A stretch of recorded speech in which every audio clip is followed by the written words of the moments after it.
Look, we live in a world where answers are just incredibly cheap. Seriously, with just a few keystrokes, an algorithm can spit out thousands of solutions to literally any problem you have. But here's the dangerous trap. When answers are everywhere, their actual value drops to zero. Operating on autopilot, accepting those easy, instant answers, and blindly trusting your immediate reactions, that is a guaranteed way to lose control of your own life. Let me ask you something, and I want you to be totally honest. Do you trust your first thought?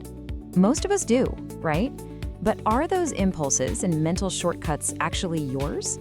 Often, what we think is our own crystal clear intuition is really just a biased reaction. It's a snap judgment driven by social expectations, deeply ingrained habits, and just the sheer noise around us, rather than any actual clarity.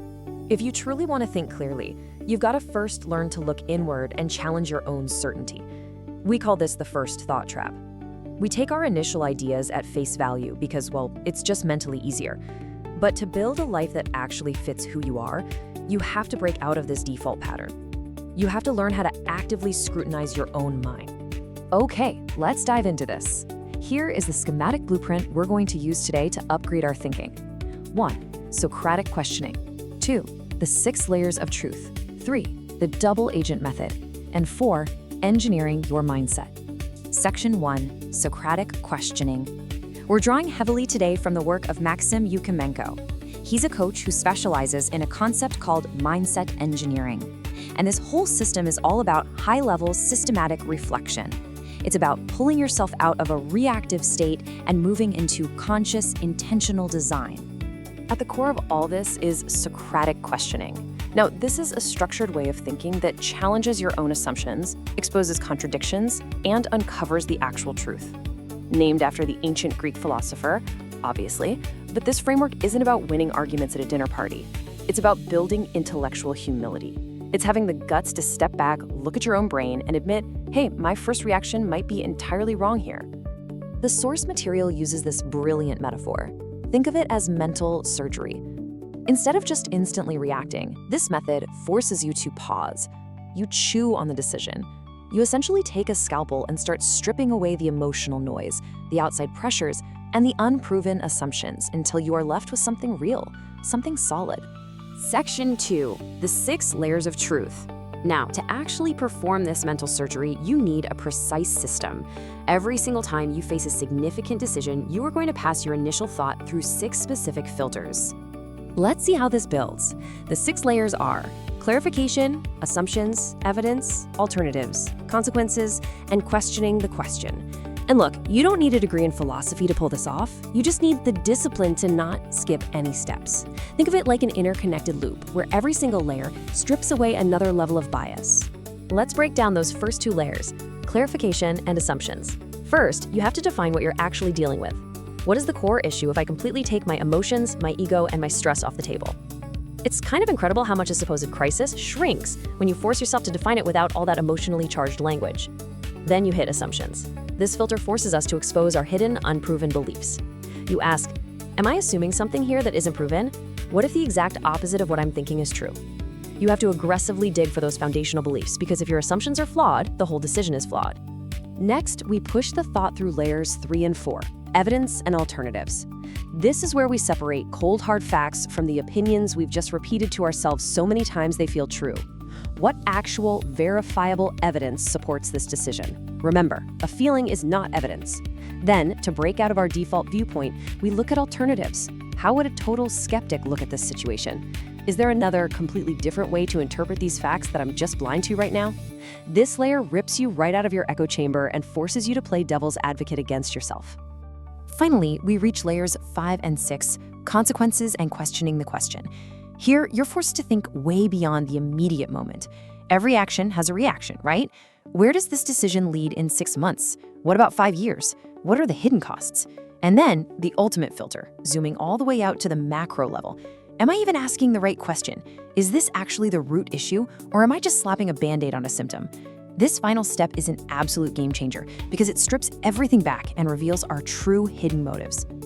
Section 3, the double agent method. Okay, theory is great, but let's shift to practice and see how this actually works in the real world. Maxim provides a fantastic case study in the source material about taking on a well-paid marketing side project. So he had a solid reputation in digital marketing, and this easy opportunity just lands right in his lap to manage ads for a new online store. Stable income, super low effort. This is exactly where the internal dialogue begins. To structure this, he uses what he calls the double agent method.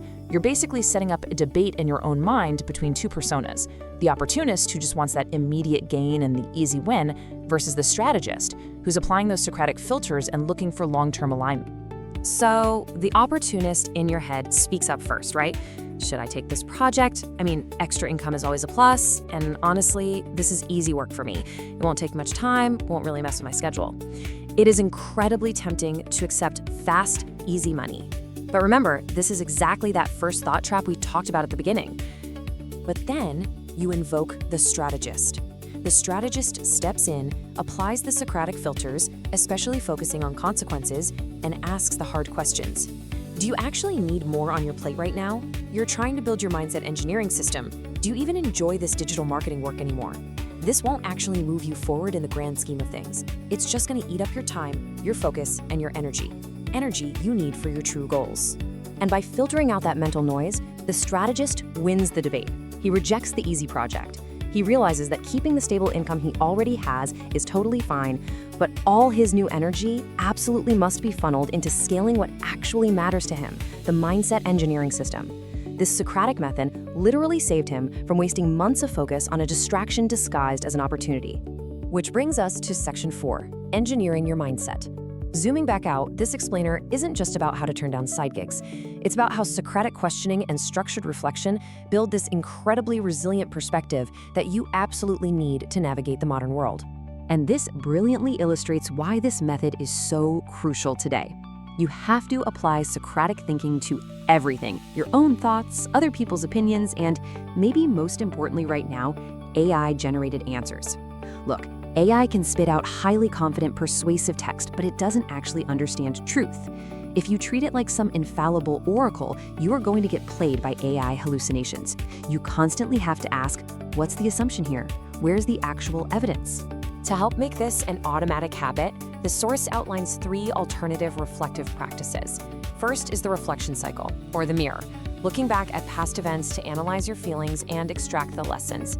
Second is metaposition, or the time traveler, distancing yourself to look at your own actions objectively, almost like you're watching a character in a movie.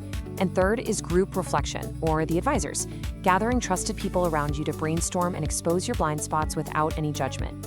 But listen, if you remember only one practical tactic from this entire explainer, make it this: the ultimate daily rule. Give any important decision exactly 24 hours to marinate before you act on it. Just do not react instantly. Write your thoughts down, run them through those 6 Socratic filters, and then wait exactly 24 hours. Because the ultimate goal of all this is beautifully summarized in this thesis from the source: stop drifting, start designing. Socratic questioning isn't about doubting every little thing until you're paralyzed. It's just about removing the noise. Because when your decisions can actually survive your own brutal scrutiny, you finally stop just reacting to the world around you, and you start building a life that actually fits your DNA. So here's the bottom line. It is time to audit your own mental patterns. I'm challenging you today to look inward. A really great starting point mentioned in the source is taking the free critical thinking test over on the Max Life website. Go test your baseline, find out where your blind spots are, and start engineering your mindset today. So are you finally ready to stop trusting your first thought